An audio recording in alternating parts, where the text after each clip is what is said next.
अस्सलाम वालेकुम dear students, ninth class mathematics के साथ मैं हूं आपका इंस्ट्रक्टर अब्दुल मन्नान।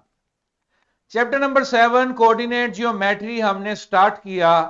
इसमें लाइन वाले सेक्शन को हम कवर कर रहे थे और लाइन वाले सेक्शन में हम गालिबन दूसरे एसएलओ पे थे। इस एसएलओ में हमने ये साबित किया a linear equation in two variable represents a straight line, and we have learned to transform general form of a linear equation to other standard forms. हमने एक फॉर्म को दूसरी में कन्वर्ट करना सीखा। आज हम एक्सरसाइज में इस चीज को अप्लाई करेंगे। एक्सरसाइज में दो तरह के क्वेश्चंस हैं। आज हम एक नेचर के क्वेश्चन करेंगे, दूसरी नेचर के क्वेश्चंस हम कल करेंगे।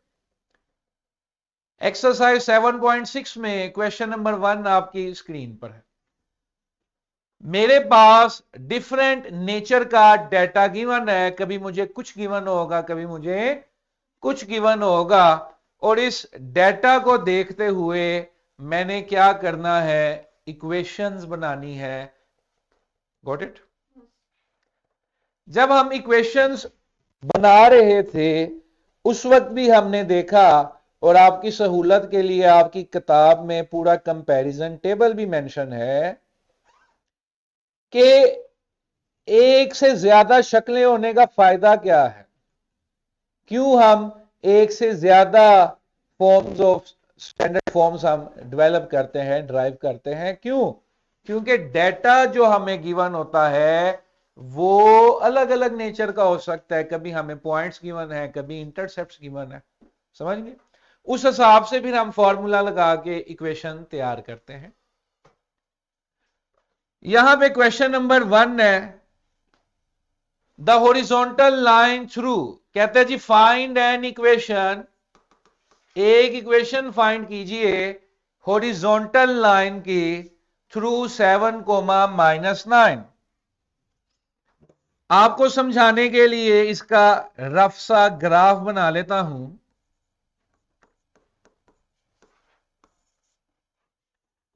ये एक हॉरिजॉन्टल लाइन है जो कि कहां से गुजर रही है, 7, -9 से।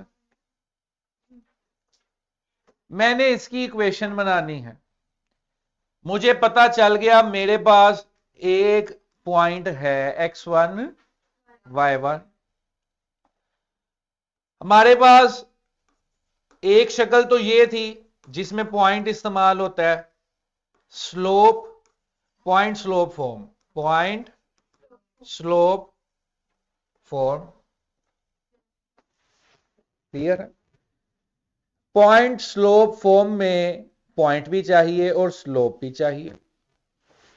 एक दूसरी फॉर्म भी थी, उसमें भी जरा ये पॉइंट आ रहा था, लेकिन उसमें एक्स्ट्रा भी चाहिए।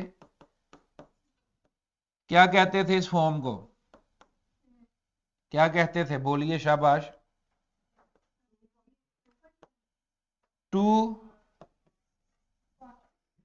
Point form.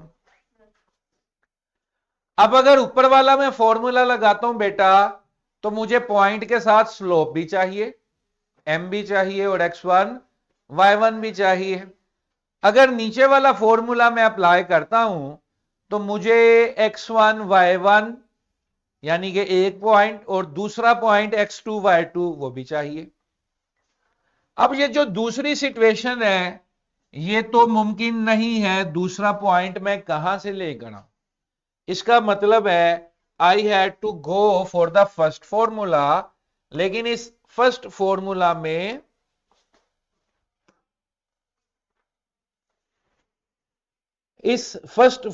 में स्लोप कहां से लाऊं? कोई बच्चा बताएगा हॉरिजॉन्टल लाइन की स्लोप क्या होती है?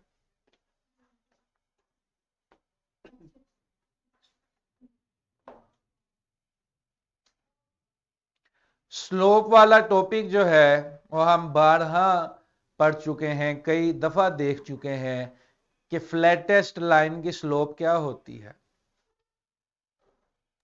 Sir zero.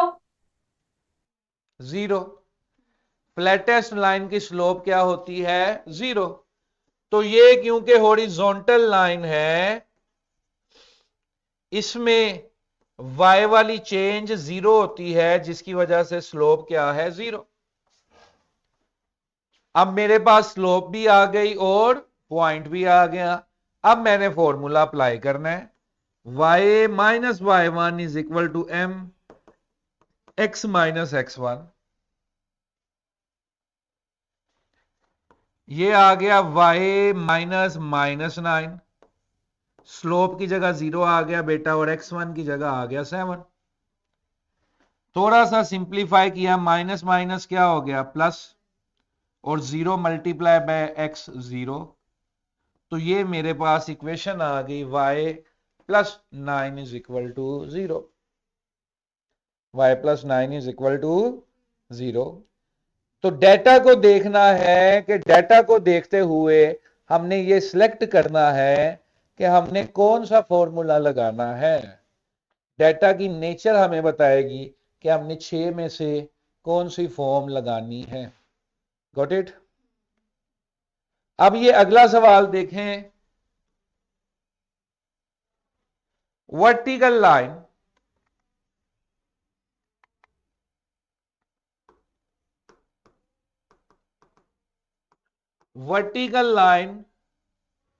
थ्रू -5,3।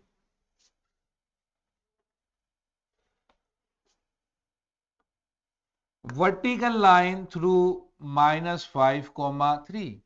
अब मुझे बताएं वर्टिकल लाइन की स्लोप क्या होती है।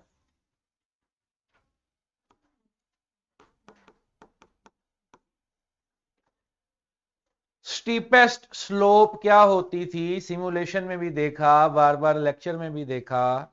स्टीपेस्ट लाइन की स्लोप क्या होती थी,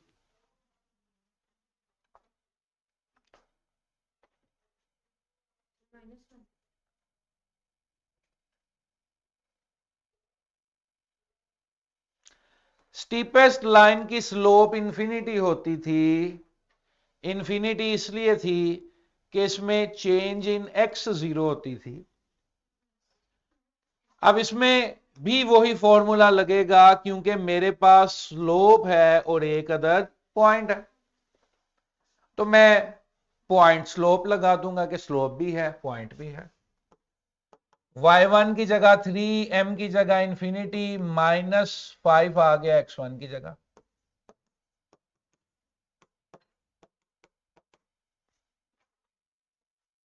इंफिनिटी यहां पे मल्टीप्लाई हो रहा है, वहां जाकर क्या हो जाएगा, डिवाइड।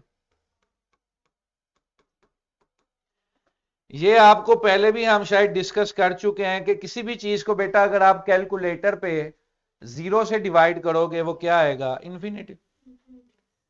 अब अगर इसको मैं ऐसे कर लूं कि इंफिनिटी इसके नीचे आ जाए, मल्टीप्लाई, उधर मल्टीप्लाई हो रहा था इधर आके डिवाइड हो गया, 0 उधर चला जाए, तो पता ये चला कि किसी भी चीज के नीचे अगर इंफिनिटी आएगा तो वो क्या बनेंगे, किसी भी चीज के नीचे अगर इंफिनिटी आएगा तो वो क्या बनेगी, 0। 1/0 इज इक्वल टू इंफिनिटी। यहां पर इंफिनिटी 1 से मल्टीप्लाई हो रहा था, उधर जाके डिवाइड हो गया, 0 इधर डिवाइड हो रहा था इधर आके मल्टीप्लाई हो गया। तो y-3 इंफिनिटी ये क्या बन जाएगा, 0।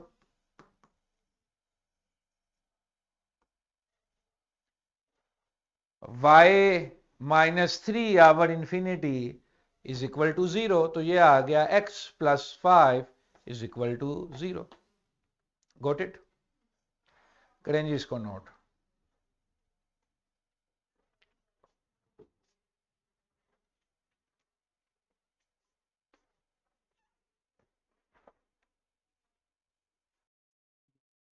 चलें जी आगे चलते हैं। Line bisecting the first and third quadrant, और इधर मेरे पास D है। A line bisecting the second and fourth quadrant. इसकी इक्वेशन हमने फाइंड करनी है, इधर इसकी इक्वेशन हमने फाइंड करनी है। अब ये देखो बेटा,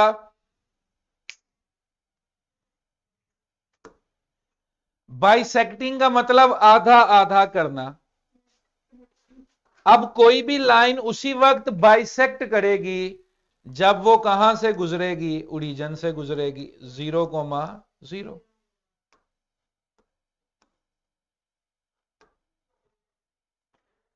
देखो ना, अगर ये थोड़ा सा भी ऊपर से गुजर जाए, थोड़ा सा भी नीचे से गुजर जाए, क्या आधे हिस्से होंगे, बराबर हिस्से होंगे? नहीं। तो बाइसेक्ट करने का मतलब है कि इट शुड पास थ्रू बेटा 0,0। मेरे पास पॉइंट आ गया, x1 y1 आ गया ना। अगली चीज मैंने ढूंढनी है स्लोप। क्या ढूंढनी है? स्लोप। स्लोप हम बड़े आसानी से ढूंढ सकते हैं। अब जरा ट्रिग्नोमेट्री के नॉलेज को इल्म में लाओ। ये यहां से लेके यहां तक एंगल कितना है? 90। तो जब मैं 90 को बाइसेक्ट करूंगा तो ये फिर कितना होगा? 45। पूरा एक क्वाड्रेंट बच्चे कितने का है? 180, सॉरी 90 का। एक क्वाड्रेंट 90 का है, उसको बाइसेक्ट करोगे तो एक एंगल कितना आएगा? 45। Remember that slope is equal to tangent theta. Theta की जगह बेटा 45 आ गया। तमाम बच्चे कैलकुलेटर पे टेंजेंट 45 लिखेंगे, क्या आ जाएगा? 1 आ जाएगा। कर लोगे आगे? आगे ये फॉर्मूला लगाओ और इसको कर लो। इधर देखो, इसका भी पासिंग पॉइंट क्या हो गया? 0,0।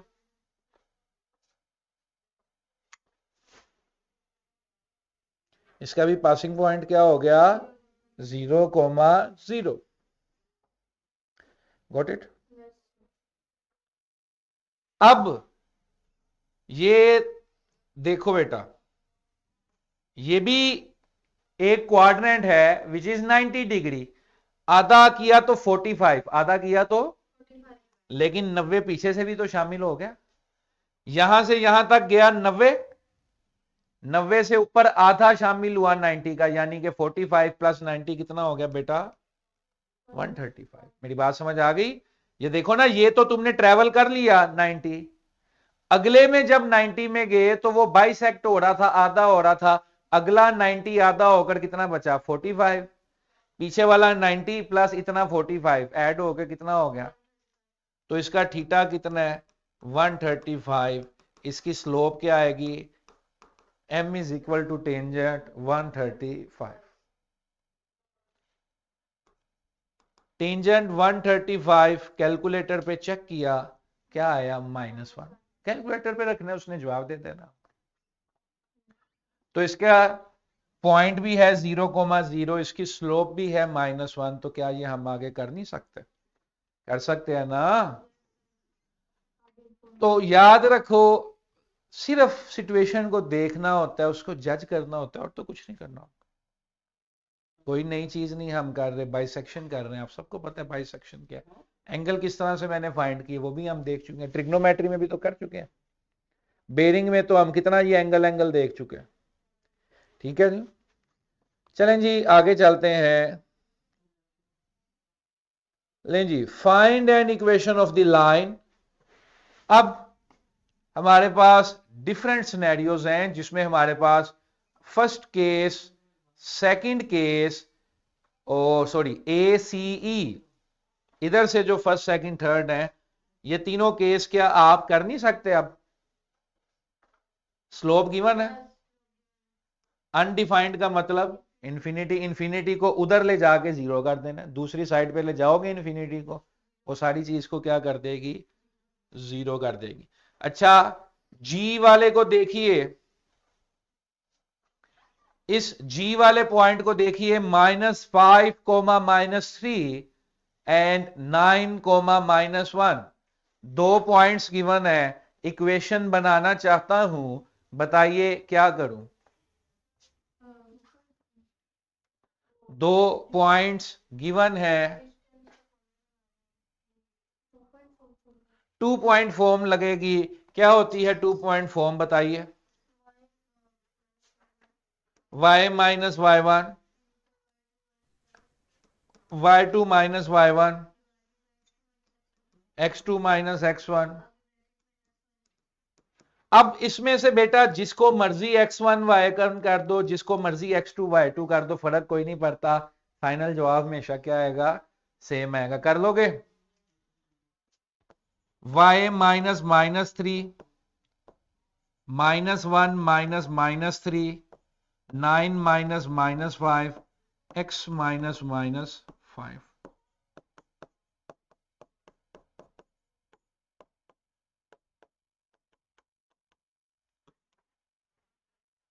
क्या आया जी? y plus 3 is equal to 2/14, x plus 5 1/7।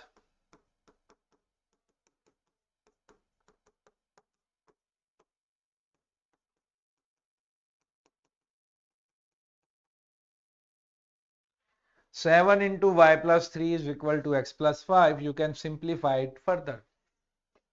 Further simplify आप कर सकते हैं, उसमें मेरी जरूरत नहीं है।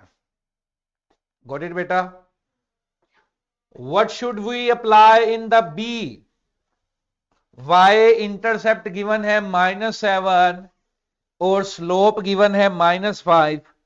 इसमें मैं क्या कर सकता हूं, जल्दी से बताइए। शाबाश। मेरे पास स्लोप है, इंटरसेप्ट है, कौन सी फॉर्म लगेगी? y is equal to m x plus c. शाबाश, सिंपल। मुश्किल है? नो। अच्छा जी, डी वाले को देखिए। मेरे पास x इंटरसेप्ट है -3, y इंटरसेप्ट है 4। What form should I apply? x intercept है, y इंटरसेप्ट है, कौन सी फॉर्म लगानी चाहिए मुझे?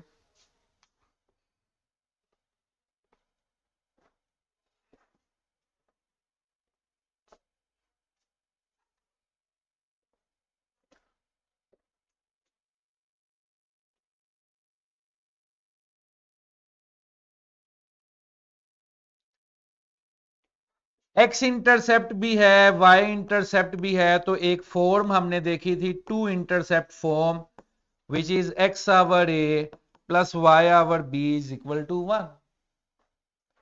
x over a plus y over b is equal to 1। x as it is, a की जगह -3 आ गया बेटा, b की जगह 4 आ गया, सब कुछ वैसे का वैसे।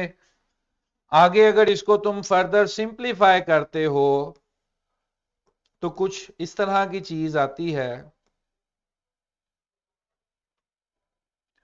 1 4x minus 3y is equal to -12, 4x minus 3y plus 12 is equal to 0।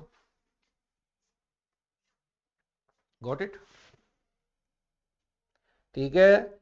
अब आपको खुद महसूस हो रहा है कि why we need to have different forms.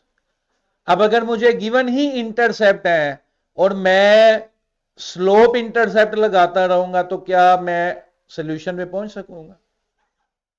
और अगर मुझे इंटरसेप्ट गिवन है और सीधी सीधी मेरे पास इंटरसेप्ट निकालने के लिए इक्वेशन है, तो ये कितनी बड़ी सहूलत है। Got it? कि डायरेक्ट वो लगाया फार्मूला, डायरेक्ट उसकी वैल्यूज लगाई और जवाब हमारे सामने। Got it? ये वाला देखो बेटा, इस पे क्या लगाऊं, जल्दी से बताइए। x इंटरसेप्ट -9 है, स्लोप 4 है, बताओ कौन सा फार्मूला लगाऊं? x इंटरसेप्ट -9 है, स्लोप -4 है, बताओ कौन सा फॉर्मूला लगाऊं इस पे?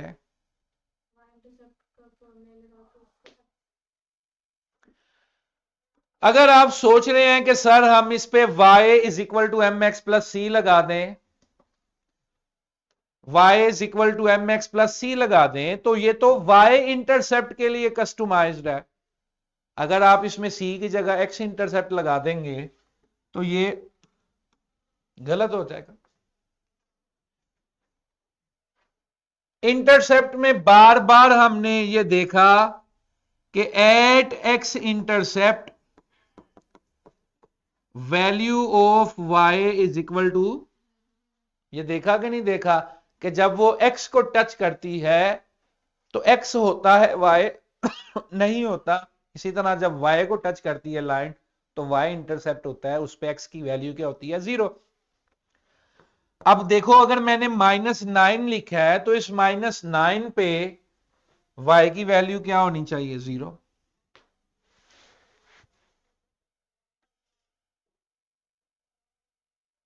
समझ गए बेटा? x इंटरसेप्ट का मतलब क्या था कि ये लाइन किसी जगह पर x को काट रही है -9 के ऊपर, जहां पर वो x को काटेगी वहां पर ऑटोमेटिकली y की वैल्यू क्या हो जाएगी, 0।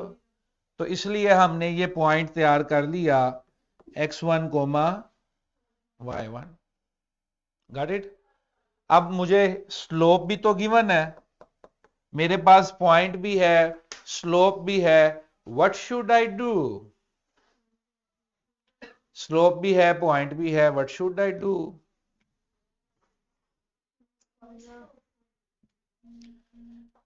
अभी हमने 4 सवाल इस शक्ल के किए हैं। पॉइंट स्लोप फॉर्म लगा देंगे, इसमें इतना सोचने वाली क्या बात थी। 4 सवाल अभी इसी शक्ल के किए जिसमें हमारे पास स्लोप होती थी और पॉइंट होता था, और हमने y minus y one is equal to m into x minus x one जो है वो अप्लाई कर दी। ठीक है जी, that is it for today. आज हमने इक्वेशंस बनाई हैं, ट्रांसफॉर्म नहीं की, डेटा की मदद से इक्वेशंस बनाई हैं। Got it? न्यू इक्वेशन तैयार की, ना कि पुरानी को नई में कन्वर्ट किया। तो कल हम इंशाल्लाह इसमें दूसरा सेक्शन कवर करेंगे जिसमें एक को दूसरी में ट्रांसफॉर्म करेंगे, और वो 8 नंबर के लिए आइडियल क्वेश्चन है और ये 4 नंबर के लिए आइडियल क्वेश्चन है। ठीक है जी, that is it for today.